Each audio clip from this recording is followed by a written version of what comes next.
Greetings to all of you and welcome to HST301 Suffering and Forgiveness.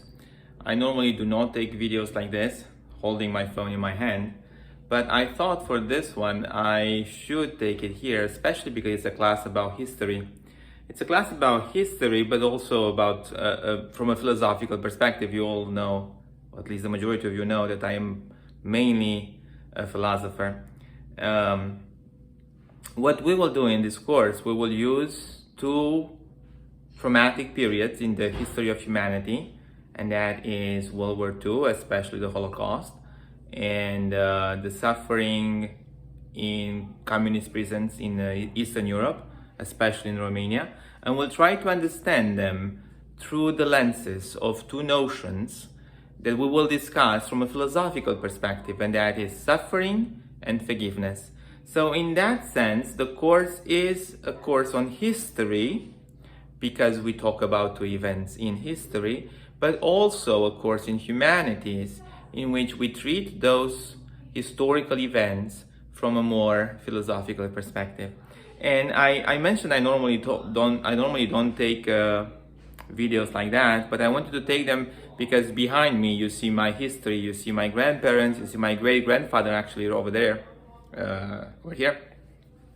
And I do so mainly because in this class we will talk about one notion, and that is transgenerational trauma, in which we can see how the traumatic events in past generations are transferred to new generations. And we as human beings who live in this life carrying with us many things that we are not aware of. We carry our ancestors' diseases, and I'm talking especially from a biological perspective, the diseases that we have from the people who came before us, but also their psychological traumas. And that's one of the reasons why, speaking about history, we also have to think about forgiveness and how this forgiveness takes place in the relationship between human beings who are face-to-face, but also in the relationship between human beings who are no longer face-to-face, human beings from the past and human beings from the present. I always say whenever I teach this course that it is a difficult class for me. And it truly is a difficult class, not because I'm afraid of teaching it, and although I am afraid of teaching this one, and not because I'm afraid of teaching. I've done so for 22 years, I'm kind of 24 years, Lord have mercy. I'm kind of old to this, but mainly because this class takes us into the depths of hell.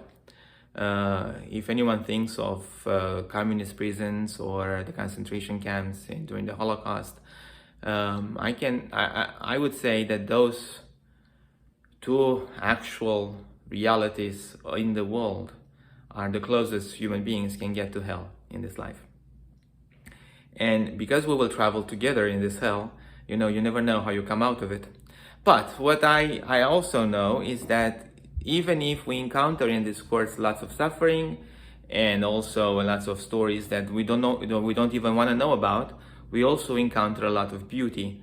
And even if this course is a lot about suffering, it's also about the beauty that can take birth in a human being, especially if we relate to one another by seeing in each other the dignity that a human being can have.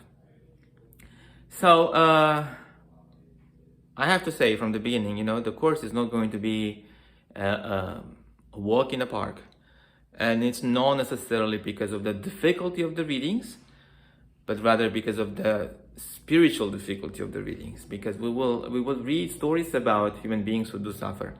At the same time, it's also a class, I would say, that can inspire, not because of the class itself, but also because of the readings, because we can find the beauty in those terrible dungeons of the world. I will make another video in a moment in which I will say a lot more details about the assignments themselves. Be well.